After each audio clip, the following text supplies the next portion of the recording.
Vamos a buscar Mateo capítulo 5, vamos a leer las palabras del Señor Jesucristo en el versículo 17 y comenzaremos la exposición de la palabra de Dios. No penséis, dice Jesús, que he venido para abolir, anular la ley o los profetas del Antiguo Testamento. No he venido para abolir, sino para cumplir. Vamos a orar. Oh Padre, ¿quién es suficiente para esto? Pero tú nos has prometido tu Espíritu, que tu palabra llegue y traiga vida, y vida en abundancia. Y Cristo sea honrado en esta mañana, y tu ley reconocida y obedecida por amor a ti, en Cristo. Amén. Hoy vamos a considerar en detalle lo que el Señor Jesucristo dijo sobre la aplicación correcta de la ley moral de Dios, lo que se conoce como el Decálogo o las 10 palabras de Moisés. La aplicación de esta ley a nuestras vidas. En Mateo capítulo 5, versículo 17 al 48, encontramos un número de principios sobre la aplicación de la ley moral en el Antiguo Testamento. Según este pasaje bíblico, Jesús subrayó que todo lo que él iba a hacer y a enseñar estaba en perfecta armonía con lo que declara el Antiguo Testamento. El Señor Jesucristo afirmó la autoridad y vigencia permanente de la ley moral de Dios, aplicable para nuestros días. Según el versículo 20, Jesús expresa abierta y adecuadamente, directamente, su desacuerdo con la enseñanza de los escribas y los fariseos. Ellos interpretaban y aplicaban incorrectamente la enseñanza sobre la ley en el Antiguo Testamento. Por esta razón, su comportamiento no cumplía con las demandas éticas internas y externas de la ley de Dios. Teniendo las prácticas de ellos en mente, Jesús exhortó a sus discípulos o seguidores a que su justicia superara a la de estos líderes religiosos. Ellos dicen, no hacen. Les dio también una advertencia solemne. Capítulo 5, versículo 20. Porque os digo que si vuestra justicia no supera la justicia de los escribas y fariseos, no entraréis en el reino de los cielos. Esta es una advertencia muy seria, que no deberíamos pasar por alto o tratar ligeramente, si es que nos interesa verdaderamente nuestra propia alma y las almas de los hombres. Esto me lleva a dirigir vuestra atención al capítulo 5, versículo 21, hasta el versículo 48 en Mateo, como lo hizo el pastor Jeffrey Smith. Este pasaje de la Biblia consiste de 6 párrafos. Cada uno de ellos se caracteriza por las mismas frases. Algunas frases son idénticas, otras casi idénticas. Versículo 21 declara, Jesús, habéis oído que se dijo. Versículo 22, pero yo os digo. Versículo 27, habéis oído que se dijo. Versículo 28, pero yo os digo. Versículo 31 también se dijo. Versículo 32, pero yo os digo. Parece que el Señor está contradiciendo la ley. Pero yo os digo, Versículo 33, también habéis oído que se dijo a los antepasados. Versículo 34, pero yo os digo. Versículo 38, habéis oído que se dijo. Versículo 39, pero yo os digo. Versículo 43, habéis oído que se dijo. Versículo 44, pero yo os digo. ¿Qué hace Jesús en esta sección del Sermón del Monte? ¿Cuál es el propósito del contraste que él hace? La forma en que interpretemos estas frases o estos contrastes tiene implicaciones prácticas para nuestras vidas y para la vida de aquellos que servimos en la iglesia. Es importante que consideremos estas cosas, pues las ideas equivocadas que algunos tienen sobre la ética del Nuevo Testamento, que confunden y engañan a muchos en el pueblo de Dios, han traído malos resultados. Algunas de estas ideas equivocadas están arraigadas en una comprensión incorrecta de lo que el Señor dice en este pasaje. ¿Qué hace Jesús al usar estas declaraciones opuestas? ¿Habéis oído que se dijo? Pero yo os digo, aquí hay un contraste. Lo primero que el Señor Jesucristo hace es librar la ley de Dios de los errores de las interpretaciones y prácticas tradicionales de los escribas y fariseos. Mantenga esto bien claro en este pasaje o si no se va a desviar. El propósito con este contraste no es abolir la ley. Jesús nos acaba de decir, yo no he venido a abolir la ley, ni los profetas. Entonces, ¿cuál es el propósito? El propósito es librar la ley de Dios en el Antiguo Testamento de los errores de las interpretaciones y prácticas tradicionales de los líderes religiosos, entre ellos escribas y fariseos. Para poder ver esto tenemos que corregir el concepto erróneo que algunos tienen sobre lo que Jesús quiso decir cuando dijo, habéis oído que se dijo a los antepasados. ¿Quiénes son estos antepasados? Esta frase en el griego se ha traducido en algunas versiones inglesas en varias formas. Una de estas es, habéis oído que fue dicho por, no a, por los hombres de antaño. William Hendriksen, un gran comentarista, prefiere esta traducción. En la versión del 60 que algunos de ustedes tienen, se traduce, oísteis que fue dicho a los antiguos. Hendriksen dice, la fórmula habéis oído que fue dicho presenta una dificultad ya que la frase siguiente, considerada por sí mismo, se puede traducir a los hombres de antaño o por los hombres de antaño. Según el primer punto de vista, Jesús quería decir que Moisés había dicho algo en la ley sobre las reglas mosaicas.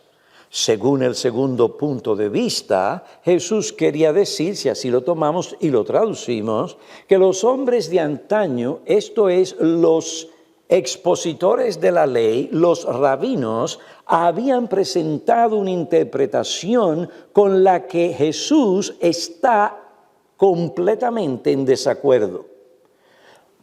Una interpretación que es peligrosamente incompleta. Aun cuando los escribas y fariseos de su tiempo estaban de acuerdo con ella. En fin, la frase griega en sí misma puede ser traducida, se dijo a los antiguos, o se dijo por los antiguos. ¿A qué se debe esto? Esta frase aparece en el caso dativo y puede ser traducida de ambas maneras.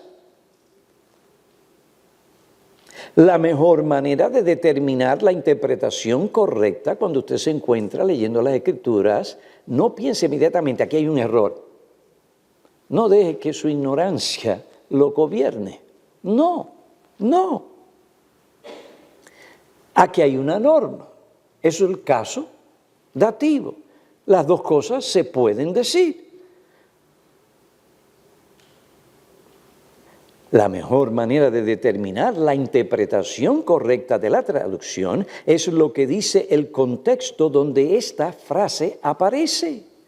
Algunos afirman que lo que Jesús hace aquí es un contraste entre su enseñanza y la enseñanza de la ley del Antiguo Testamento. La ley dice esto, pero yo os digo algo diferente. Esta interpretación es común entre aquellos que se adhieren a un dispensacionalismo clásico. En ese sentido, Jesús reemplaza la ley de Moisés, la invalida o la anula. Supuestamente lo hace introduciendo una norma ética nueva y superior, una nueva ley. Tú has oído esto, pero ahora traigo otra cosa y algo nuevo. Jeffrey Smith añade, hay una interpretación muy similar de las palabras de Cristo por los teólogos del Nuevo Pacto. Lamentablemente hay buenos maestros que sostienen esta idea. Entre ellos hay maestros reformados que han adoptado las ideas de los teólogos del Nuevo Pacto. Estas son personas desviadas de la verdad. Algunos de ellos afirman que los contrastes en Mateo capítulo 5, versículo 21 al 48 son entre la enseñanza de Jesús y la enseñanza de la ley del Antiguo Testamento. John Riesinger, uno de los teólogos que propone tal cosa, escribió, parece algo claro que los textos muestran que Cristo estaba dando una nueva y más alta verdad. Andrew Lincoln, en su libro Desde el sábado, el día del Señor, expresa su preferencia por este punto de vista. Fred Saspel dice que Jesús aquí toma la ley de Moisés de la manera que crea conveniente. El argumento es que Jesús cambia y expande la ley del Antiguo Testamento en algunos puntos, incluso anula o al menos restringe ciertas partes de la misma ley. Pero si han seguido la línea de pensamiento, se dan cuenta que no puede ser porque Jesús acaba de decir, yo no he venido a abolir la ley. Las personas que apoyan esta idea prefieren la traducción, se dijo a los antepasados, en vez de que fue dicho por los antepasados. Ahora uno puede preferir o optar por esta traducción, se dijo, a los antepasados, sin tener que aceptar la interpretación que los teólogos del Nuevo Pacto han adoptado y que entendían los escribas y los fariseos. Esta traducción no exige que se interprete del modo en que ellos la interpretaron. Pero existe otra interpretación sobre esta traducción que creemos que es la interpretación correcta. Y es la siguiente. Jesús no hace un contraste entre su enseñanza y la enseñanza de la ley del Antiguo Testamento en ningún sentido. Observen, él no dijo o no se refirió al Antiguo Testamento y a los profetas. Él no dice tal cosa. El contraste que Jesús hace no es entre su enseñanza y la enseñanza de la ley en el Antiguo Testamento, más bien es entre su enseñanza y la enseñanza, interpretación y aplicación del Antiguo Testamento por los padres judíos, como ésta se promovía y practicaba por los escribas y los fariseos. Ahí está. No se trata de lo que dice la ley en el Antiguo Testamento, su interpretación correcta. No se trata de lo que dijo Moisés o los padres de Israel. Se trata de aquellos que han venido después, los judíos, los rabinos. Ellos no han entendido y convenientemente han hecho una interpretación que no cabe, que no va, que Jesús no aprobó y que el Nuevo Testamento no respalda.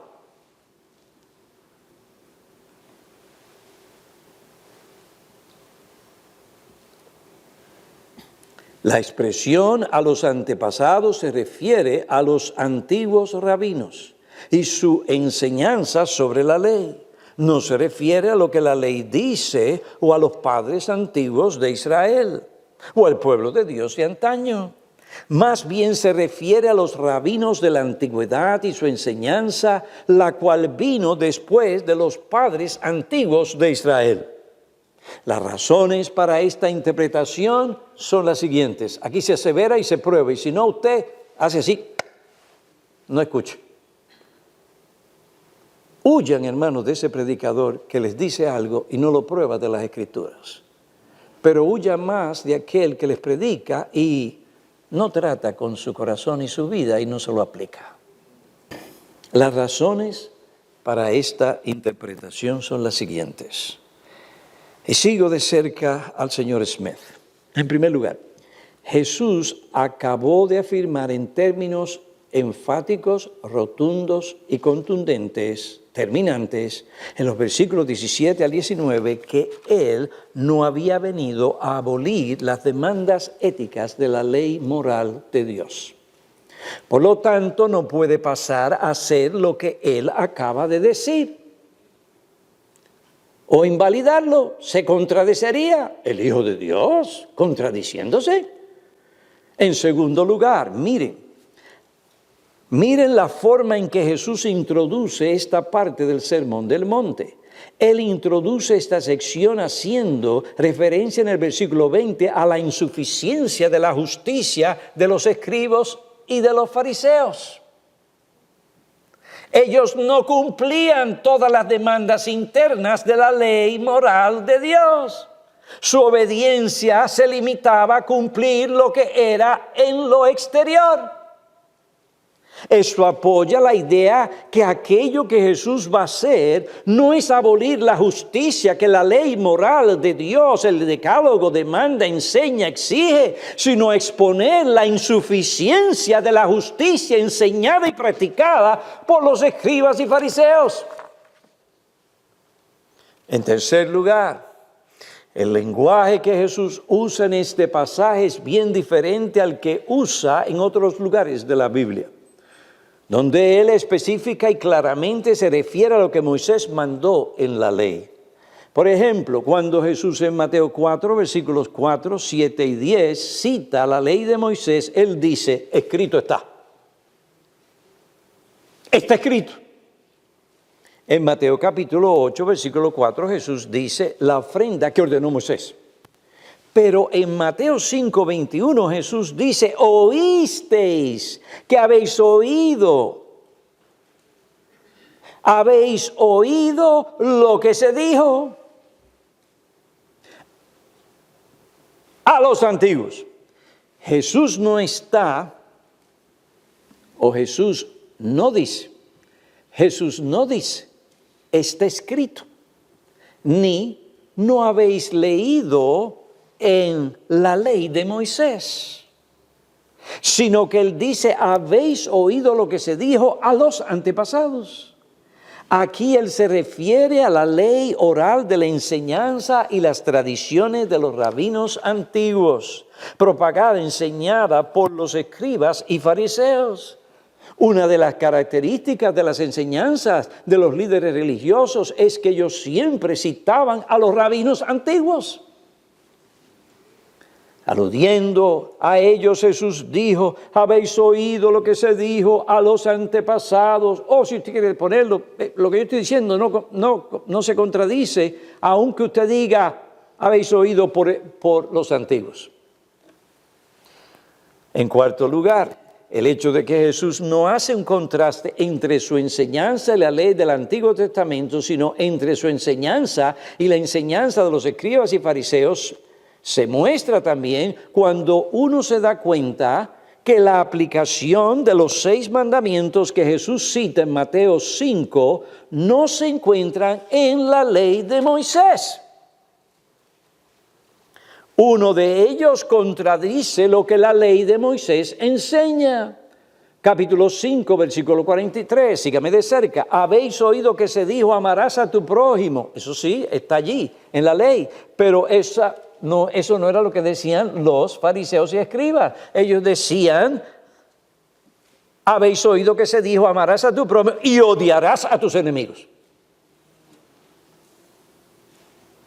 La primera parte de esta declaración es correcta y se encuentra en la ley de Moisés. Levítico 19, versículo 18 dice, no te vengarás, ni guardarás rencor a los hijos de tu pueblo, sino que amarás a tu prójimo como a ti mismo, yo soy el Señor. Pero la declaración en Mateo 5, 43, odiarás a tu enemigo, no es parte del mandamiento de la ley mosaica de Dios. No, en ningún lugar del Antiguo Testamento se enseña tal cosa.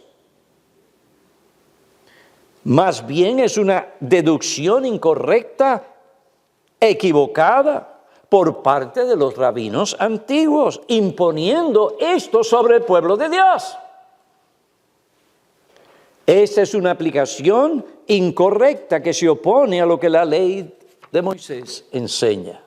Levítico 19, 17 dice, no odiarás a tu compatriota en tu corazón. Podrás ciertamente reprender a tu prójimo, pero no incurrirás en pecado a causa de él. Odiar, hermanos, nos lleva a la venganza. Y eso lo prohíbe Dios. La ley de Moisés ni el Antiguo Testamento nunca mandan a una persona a odiar a su enemigo. Yo sé que es difícil. Algunos me dirán, pastor, usted nos habla que me hicieron, bla, bla, bla, bla, bla.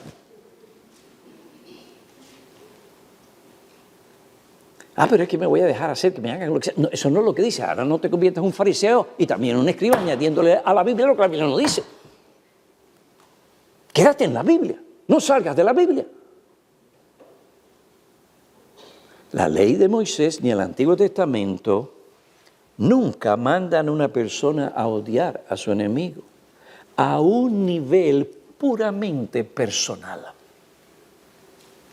Esta fue una inferencia equivocada del mandamiento amar a tu prójimo.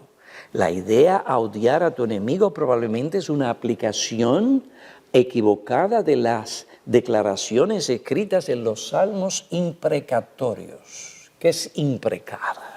Significa manifestar con exclamaciones el deseo de que a alguien le suceda algo malo.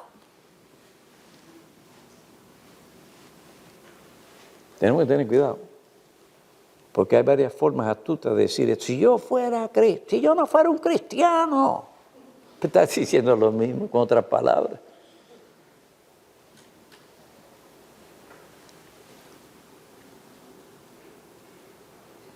Si yo fuera cristiano te diría que te caigan todas las maldiciones habidas y por haber. Y no estaría mal, doble dosis del COVID. Pero pastor, mire lo que me hizo. Pero pastor, mire este delincuente, este ladrón. Así pensaban y actuaban los fariseos. Algunos, no todos. Estas exclamaciones en los salmos no son un llamado ni una licencia para odiar a nuestros enemigos, y menos nuestros hermanos en Cristo, aunque estén equivocados. Sus expresiones y deseos justamente expresan una indignación moral y cierto aborrecimiento hacia los enemigos de Dios y su pueblo. ¿Por qué? Porque ellos se oponen a la causa de Dios. Pero esta indignación es a un nivel no personal, en que el honor y la causa del Señor son vilipendiados. Estos salmos no tienen que ver con algo puramente de carácter personal. Me hizo esto, pues aquí está. Ojo por ojo. Y si tiene diente. Y si no tiene diente, bueno, los falsos. No, hermanos. La ley de Dios no exige que el creyente ni el incrédulo guarden resentimiento ni odio en el corazón contra aquel o aquellos que hacen daño. Por esta razón yo tengo que cuidar mi corazón. Porque si yo permito algún resentimiento en mi corazón, estoy contristando al Espíritu Santo. Y a la larga, ustedes se van a dar cuenta, y a la larga Dios traerá no bendición, sino maldición sobre mí y sobre ustedes. ¿Ven las inferencias? ¿Ven las implicaciones? ¿Se dan cuenta de lo que dijimos esta mañana? Ay, pastor, yo no estuve aquí. En el internet aparece esta semana. Entérese. La ley de Dios no exige que el creyente guarde resentimiento. Tal espíritu no debe manifestarse en nuestras relaciones personales con otras personas, como lo fomentaban y promovían los fariseos y los escribas. Esto era un abuso común y una práctica abominable entre ellos debido a una interpretación equivocada de la ley que Jesús pasa a corregir en el Sermón del Monte, capítulo 5, versículo 43 al 48. En quinto lugar, otra razón para establecer que el contraste que Jesús hace entre su enseñanza y la de los rabinos antiguos es el simple hecho de que todo lo que Jesús enseña en el capítulo 5 de Mateo es lo que el Antiguo Testamento enseña. No hay diferencia. Es decir, te voy a dar la ley, voy a corregir lo que aquel te enseñó que no te debía haber enseñado y te voy a decir la interpretación correcta. Pero te voy a llevar más profundo, ahí donde los cristianos y las personas no quieren ir. Te voy a llevar lo más profundo, a lo que pica, a lo que va a la conciencia, a lo que va al corazón. Ese es el predicador, él está predicando.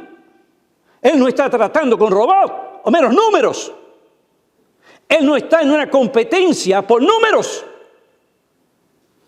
O está tratando de ganar tu aprobación. No. He aquí el Hijo de Dios encarnado que viene a hacerte un bien y te dice que estos maestros en Israel están equivocados y si tú los crees y practicas lo que te dicen y mueres en ellos, irás en el al infierno. Eso es lo que Mateo capítulo 5 enseña. Esto le dolía al Señor. Él no enseñó como un catedrático sin corazón, clínicamente. No. Su corazón fue afectado al ver lo que los líderes religiosos hacían. Su alma se angustió, Mateo capítulo 9, a ver a las ovejas abatidas, angustiadas, descarriadas, porque no tenían pastor. Y Jesús ha venido a predicar. Él es un pastor de ovejas. Él no está jugando ni perdiendo el tiempo.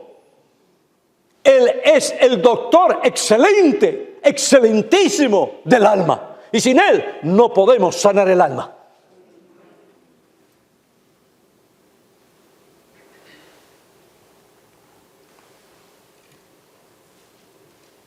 Jesús vino a dar la interpretación correcta.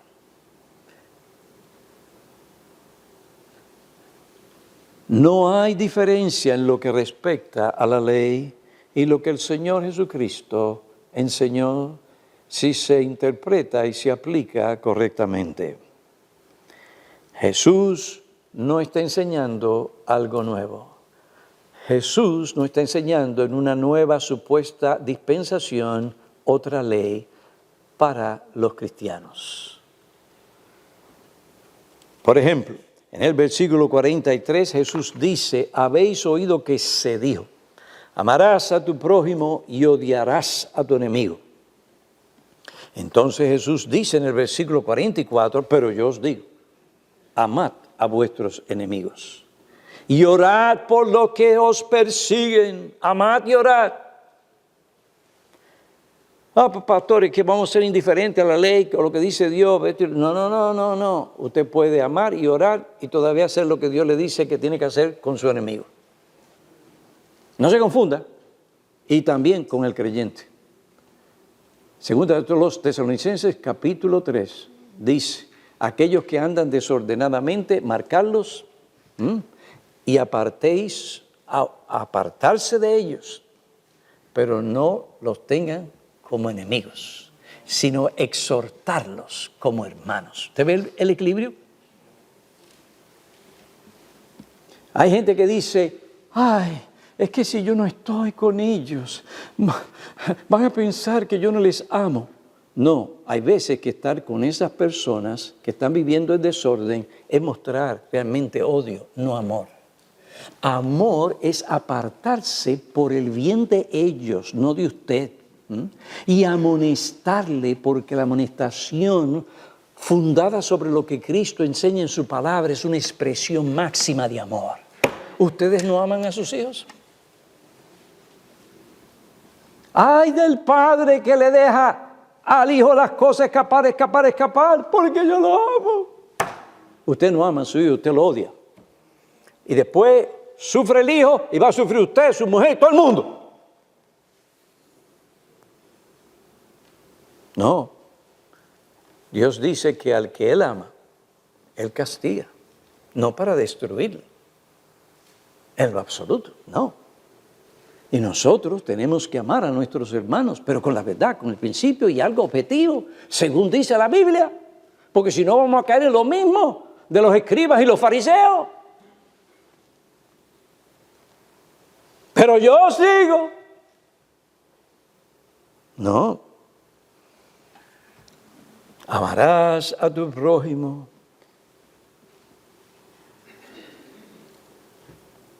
El Señor nos estaba enseñando algo nuevo. Al contrario, la ley nos enseña que no es así. Proverbios, capítulo 2, Proverbios 24, versículos 17 y 18 dice, no te regocijes cuando caiga tu enemigo y no se alegre tu corazón cuando tropiece. Porque si lo haces, eso no es amor. Entonces, lo que tú hiciste fue una venganza. ¿Ves la diferencia? El padre que cría tiene que entender esto, si no, no va a ser fiel a su hijo o a su hija. No me diga a mí que no se puede hacer. Yo conozco de hogares donde hay una buena relación entre padres y hijos. Pero ese padre o esos padres han entendido y mantienen ese equilibrio.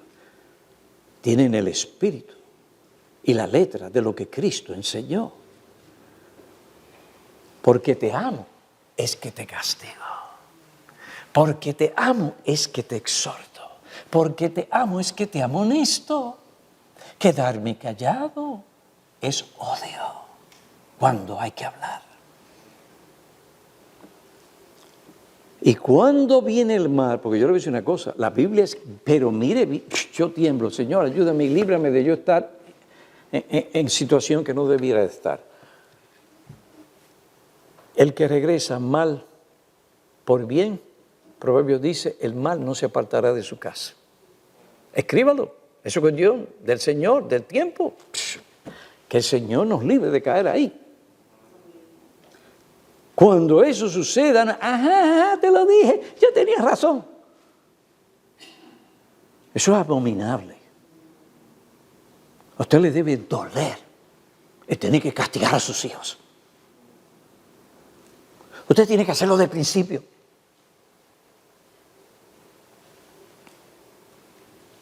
Fíjense, dice Proverbios, no te regocijes cuando caiga tu amigo y no se alegre tu corazón cuando tropiece.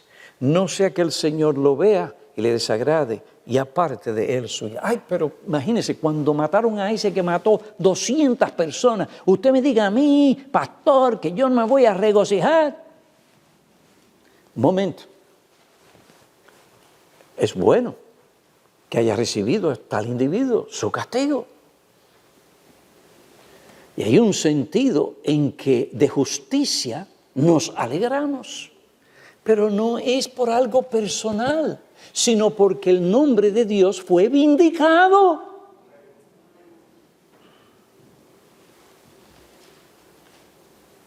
Mataron a Ben Laden. Bueno, él mató unos cuantos. Gente inocente, que no se esperaba tal cosa. Póngase usted en aquel edificio. Aquello era trágico. Esa gente se estaba tirando de aquel edificio. ¿Y usted se cree que no va a haber gozo cuando matan a un hombre así? La justicia lo demanda, pero no es algo personal.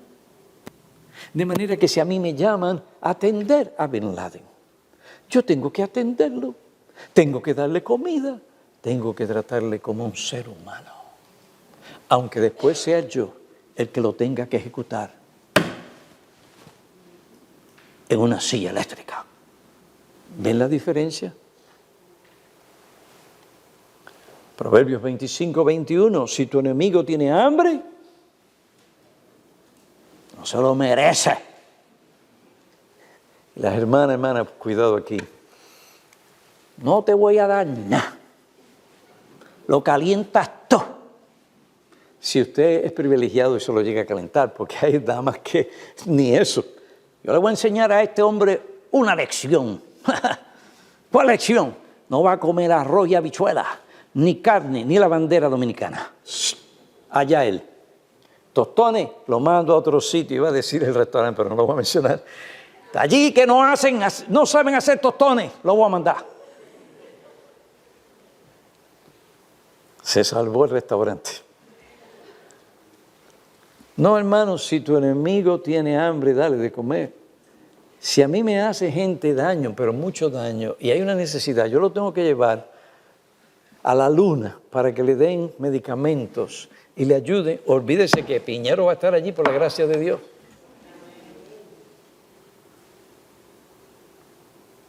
Y lo voy a hacer con principio, no con deleite, posible. El Señor no te está llamando a tal cosa, pero sí hacerlo de principio, por el bien de Él. Tal vez eso lo llame el arrepentimiento. Y antes de salir de este mundo, haga las cosas bien con los hombres y con Dios. Estas son las normas del Antiguo Testamento, como lo son en el Nuevo Testamento. No hay diferencia. En Mateo 5, Jesús no hace un contraste entre su enseñanza y la enseñanza del Antiguo Testamento, ni está corrigiendo las directrices morales del Antiguo Testamento. Al contrario, su enseñanza libra de las cadenas del error a las cuales los escribas y fariseos estaban atados. No se deje atar por ningún ministro, Señor, si no viene según la palabra de Dios, con una interpretación correcta y aplicación. El Señor Jesucristo libra la ley moral de las perversiones creadas por la tradición rabínica. Observen lo que se dice en el versículo 27 y 28 del capítulo 5. Habéis oído que se dijo, no cometerás adulterio, pero yo os digo que todo aquel que mire a una mujer para codiciarla, ya cometió adulterio con ella en su corazón. La ley dice, no cometerás adulterio. ¿Acaso vemos alguna diferencia entre lo que dice la ley y lo que Jesús y lo que enseñó Jesús? No hay ninguna diferencia. Ese no es el problema. No es lo que Jesús dijo ni enseñó. No hay contradicción entre lo que la ley moral de Moisés, el decálogo, dice o exige en cuanto a la fidelidad de un hombre o de una mujer a su compañero cuando están casados, y lo que el Señor Jesucristo enseña hoy. El problema está en la forma en que los escribas y fariseos aplicaron la ley. Ellos decían, no cometerás adulterio, pero eso es lo más lejos que ellos llegaron convenientemente. Todo su enfoque de la ley era externo. Mientras no se cometa realmente el acto de adulterio, el acto físico, según ellos, se ha cumplido la ley. ¡Eureka! Puedo mirar a la mujer y estar todo el día haciendo lo que no tengo que hacer en mi infidelidad. Y tú has cumplido la ley. Vergüenza te debe dar. ¿Qué tú crees? ¿Que Dios es como tú? Porque está en silencio y no te dice nada. Llegará su momento. Dios no tiene prisa. Las palabras de Jesús no enmiendan, alteran, modifican o expanden el séptimo mandamiento, sino que lo enfocan y aplican correctamente según la intención original con la que Dios lo dio. Por esta razón Jesús dice, versículo 28, pero yo os digo, la interpretación, aplicación y exigencia correcta. Y tiene que ver con lo interno del corazón y también con lo externo. No os digo algo nuevo, diferente.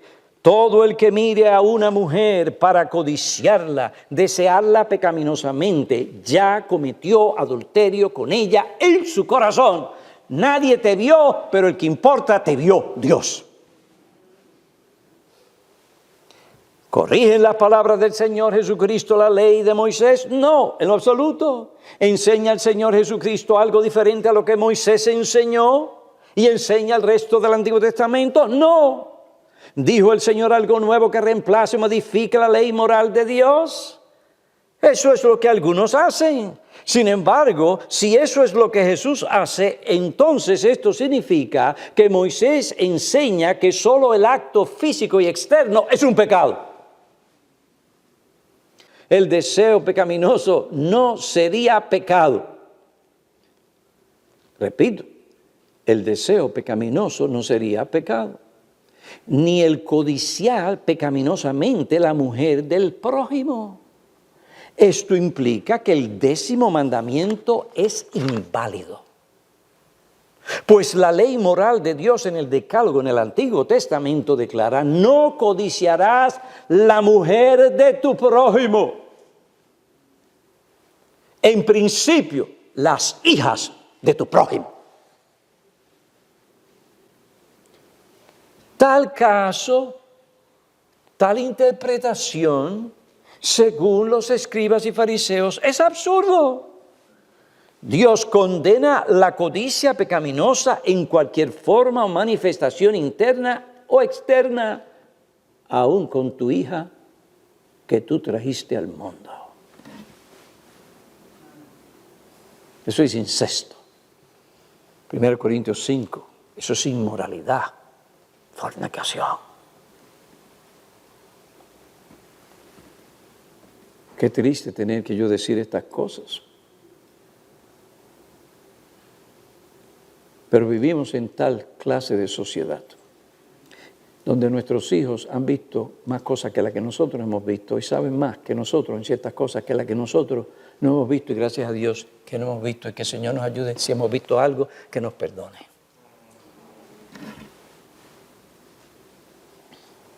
Si la aplicación de la ley, según los escribas y los fariseos, es correcta, entonces el adulterio del que Jesús habla es algo nuevo. ¿Pero es esto verdad? De ningún modo. No es así. Por lo que el 10º mandamiento prohíbe y condena: no codiciarás la mujer de tu prójimo. No solamente la casa, no solamente sus bienes. Una cosa es gozarte tú con ellos. Yo me gozo cuando los hermanos prosperan y Dios les bendice. ¡Ay, qué bueno, qué sabroso! Y si me invitan a saborearlo con ellos, voy también. Pero es incorrecto para mí o cualquier ministro. ¡Ay, mira lo que me paga la iglesia! Y sin embargo, mira a ellos, oye, tienen de todo. Por si acaso, yo no lo digo por mí. La iglesia aquí me trata bien.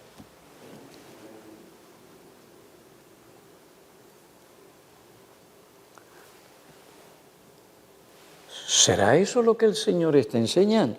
De ningún modo. No es así. Por lo que enseña el 10º mandamiento. No es así porque Jesús no vino a abolir la ley, sino a cumplirla mediante su enseñanza y su vida. Aunque Él no se casó, Él vivió una vida de obediencia completa al 7º mandamiento. De lo contrario, tú y yo no tenemos esperanza de salvación. El adulterio en el corazón es prohibido en todas las Escrituras. Proverbios 6:25, no codicies su hermosura en tu corazón, ni dejes que te cautive con sus párpados. Hay chicas que se las traen, son bonitas, bien, esto y lo demás, pero no salgas más de ahí. No vayas más allá. Y si puedes evitarlo y tienes problemas, mejor. No codicies su hermosura en tu corazón.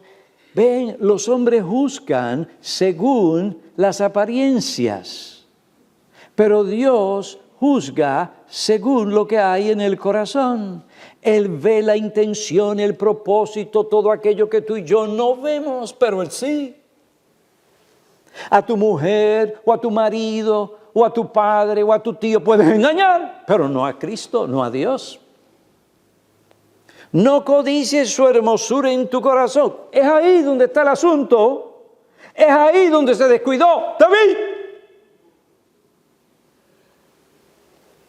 Estaba caminando por el balcón y la azotea. Estaba ocioso. No se fue con los otros a trabajar. Y mirando vio una mujer. Bueno, hasta ahí la culpa es de la mujer, porque no fue cuidadoso. Pero no de David, porque David se encontró con el asunto. ¿Qué era lo que David estaba supuesto a hacer? Salí corriendo. David pecó cuando la miró y dejó que esa mirada excitara y produjera codicia, concupiscencia en su corazón contra ella. Esta iglesia tiene que ver con una religión no de cosas externas, nada más, sino del corazón, porque esa es la verdadera religión. Proverbios 7:25, no se desvíe tu corazón hacia sus caminos, no te extravíes en sus sendas. Está hablando de una mujer que no se viste bien. Ya usted va con el asunto. No, un momentito. Yo creo que usted va a estar de acuerdo conmigo. ¿Qué es lo que hace esa clase de mujer? Tiene que seducir. Y si viene vestido como una monja, usted seguro que no va a seducir a nadie. Tiene que ser un loco. Usted se viste como una monja, usted está seguro que ahí no va a haber mucho problema. No, la mujer se viste calculada con propósito para seducir. Y hay algunas que han aprendido a hacerlo muy bien. Se llaman prostitutas.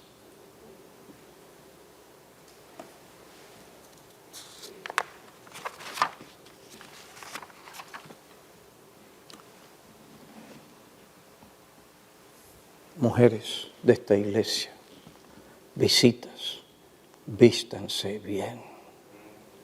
No sean usadas por el diablo, ni por su ingenuidad.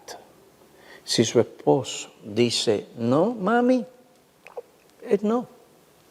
Se acabó. ¿Cuál es el problema? La Biblia dice que a quien tú tienes que agradar es a tu marido, 1 Corintios. Capítulo 7, si no me equivoco. No es a los hombres, y menos a los hombres de la iglesia.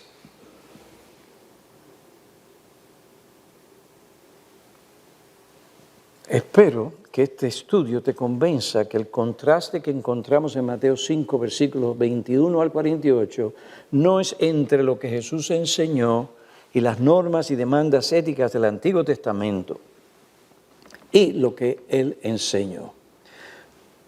Como Smith afirmó, Jesús no contradice o añade a la ley moral expresada en el Decálogo.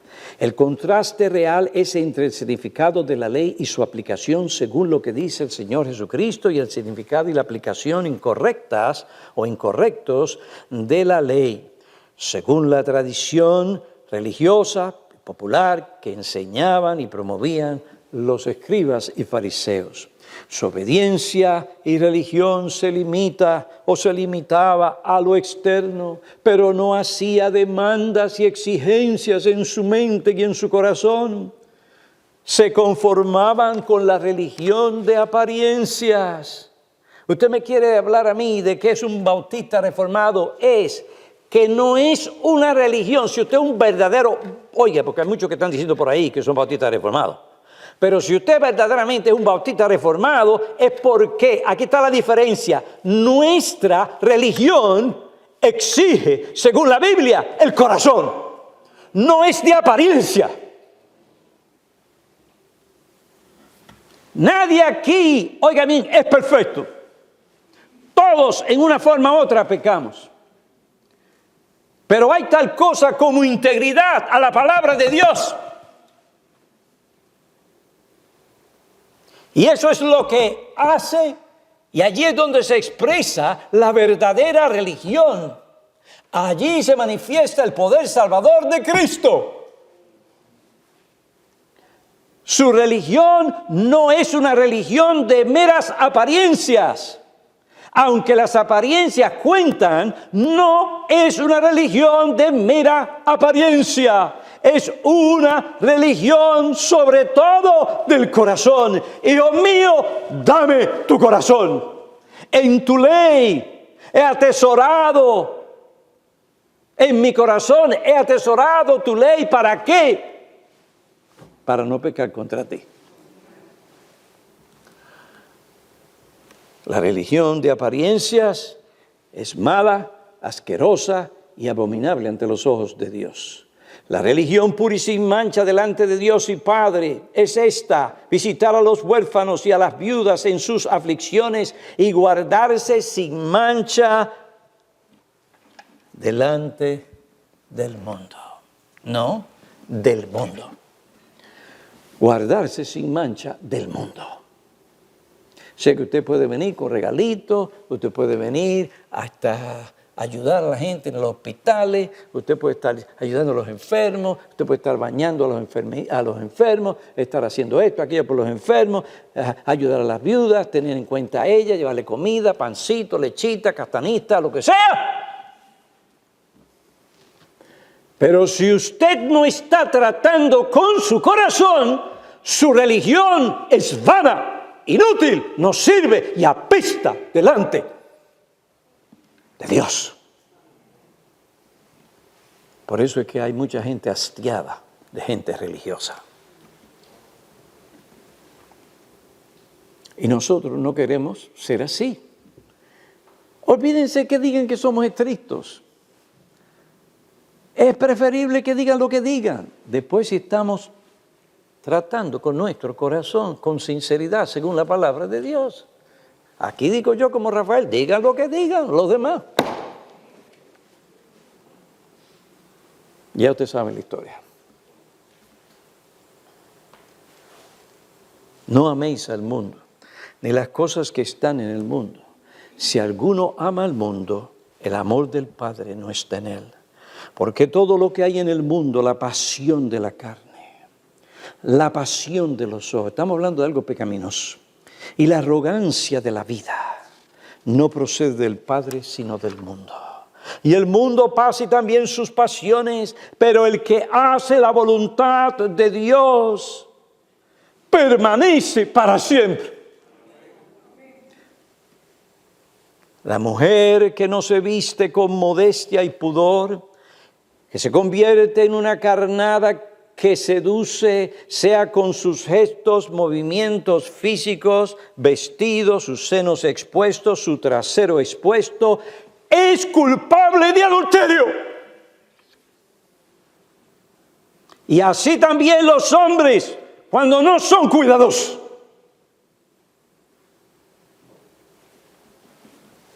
Lo es, puesto que su corazón codicioso por la mirada adúltera de los hombres le hace cómplice del adulterio que ellos cometen con sus ojos en el corazón. Jesús dice, mujeres, oigan bien.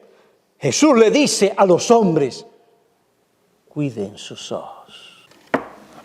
¿Quieres tú entonces ser la carnada? Pues déjame decirte, pues a mí no me importa, eso es allá él. Bueno, si te estás vistiendo bien y todavía ese hombre es un adúltero con sus ojos, eso es problema de él, no tuyo. Pero si tú eres la causa porque no te has cuidado bien cómo tú te vistes, seduciendo a los hombres para que empiecen a ver dónde comienzan los dos. Y ahora, yo no sé cómo es posible que las madres permitan a sus hijas vestir con unos trajes de baños que es como si no tuvieran nada. Y que alguien se llame cristiano o cristiana haciendo tal cosa, no tiene temor de Dios. A mí no me van a engañar. A otros pueden, pero a mí no.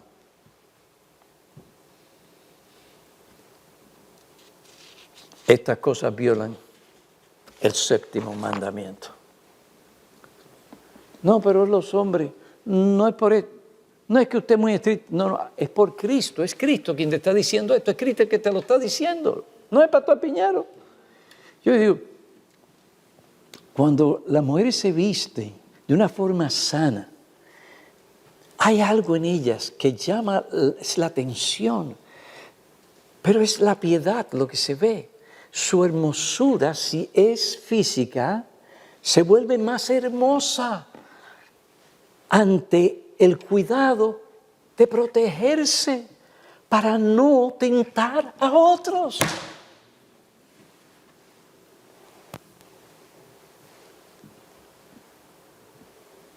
Generalmente una mujer que tiene un problema serio con la falta de modestia y dice ser cristiana, no solo se engaña a sí misma, no solo es una piedra de tropiezo seductiva, sino que también es una impía que no teme a Dios. El hombre que se entrega a esa seducción es un hombre adúltero.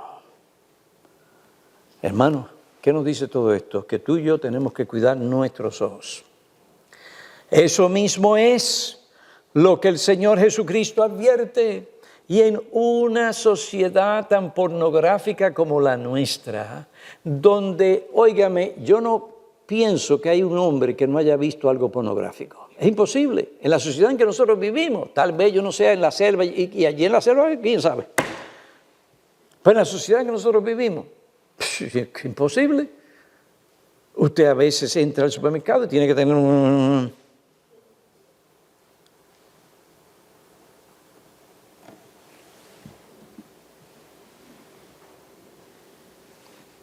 Aún así, tenemos que cuidarnos.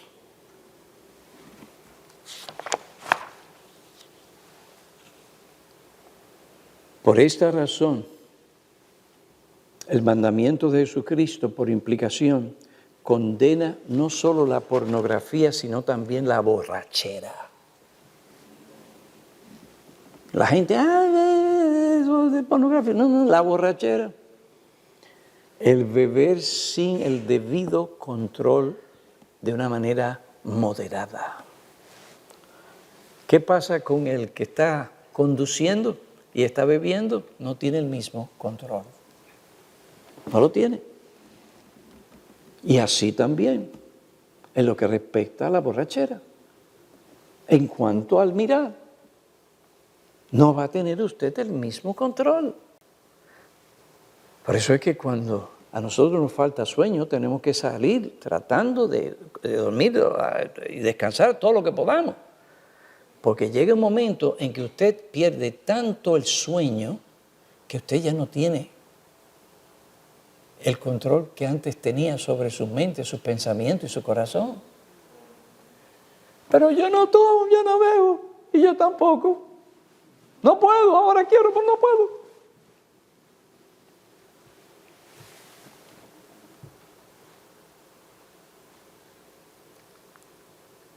Usted no tiene que embriagarse.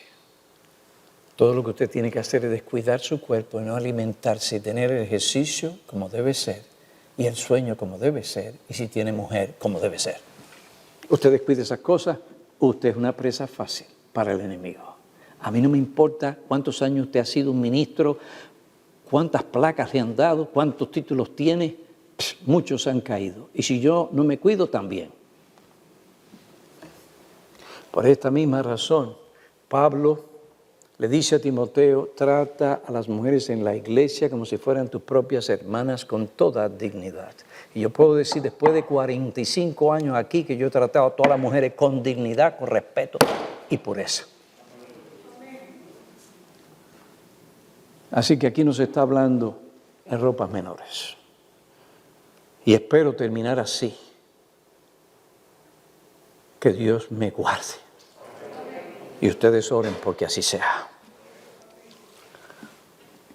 Yo quiero estar seguro que cuando un hombre ve que estoy hablando con su esposa, ese hombre es íntegro. Y es íntegro porque hay líneas que no se pueden pasar. No importa quién sea. Cuiden a sus hijas. No porque es familiar mío. ¿Saben que los abusos más grandes y más numerosos se cometen por los familiares? No por aquel que viene a darle el dulce, no por aquel que estaba en la computadora y como los otros días convenció a una chica, vino, la agarró, El abuso, hay que cuidarse de todo eso, pero el abuso más grande es en el hogar. Tiene que haber reglas, normas. Usted no puede ir más allá de eso, no importa quién sea, así sea bisabuelo. Yo tengo ciertas normas. ¿De qué y qué no? ¿Y cuándo y cómo no?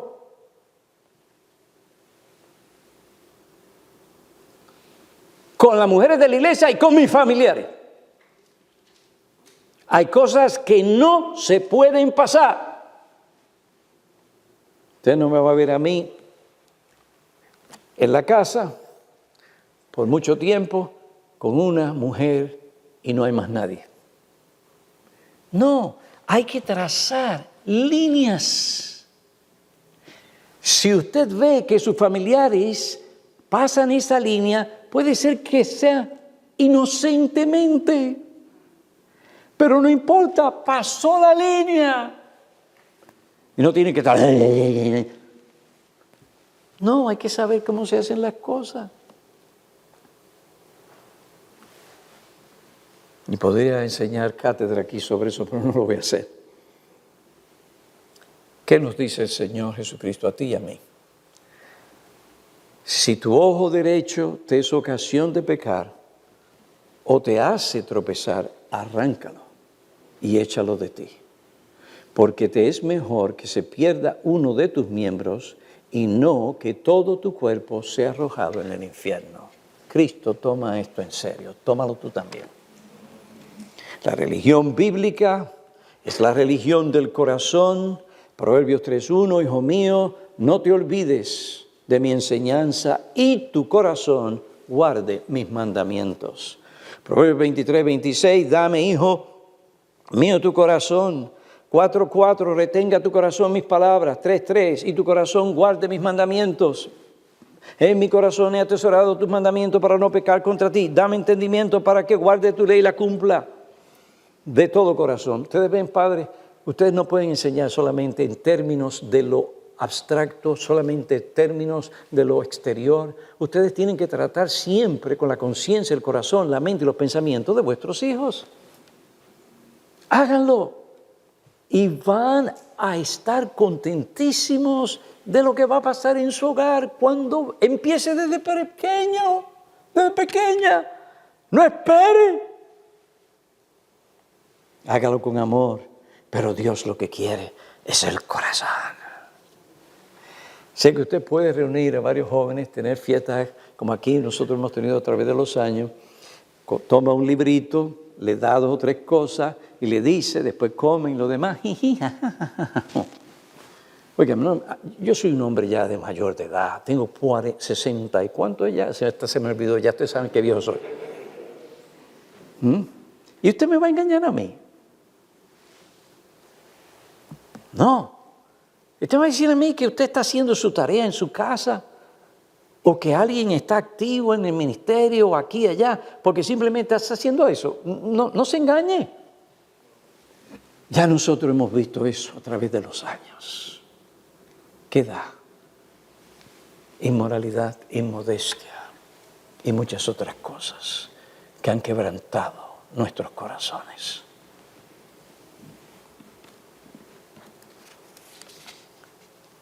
Nosotros, no solo los pastores, sino también ustedes padres, tienen que tratar con el corazón de vuestros hijos, según la Biblia, no según su idiosincrasia. Es allí donde tenemos que hacer la obra. Yo no salgo de aquí. Usted me puede decir a mí qué buen sermón. Y yo le voy a decir qué bueno, Señor, algo bueno pasó, qué bien. Pero ¿sabe qué? Yo voy a estar buscando más profundo. ¿Qué va a hacer eso con mi corazón y con tu corazón? Si no, yo perdí el tiempo. Por más oratoria y cátedra que tenga.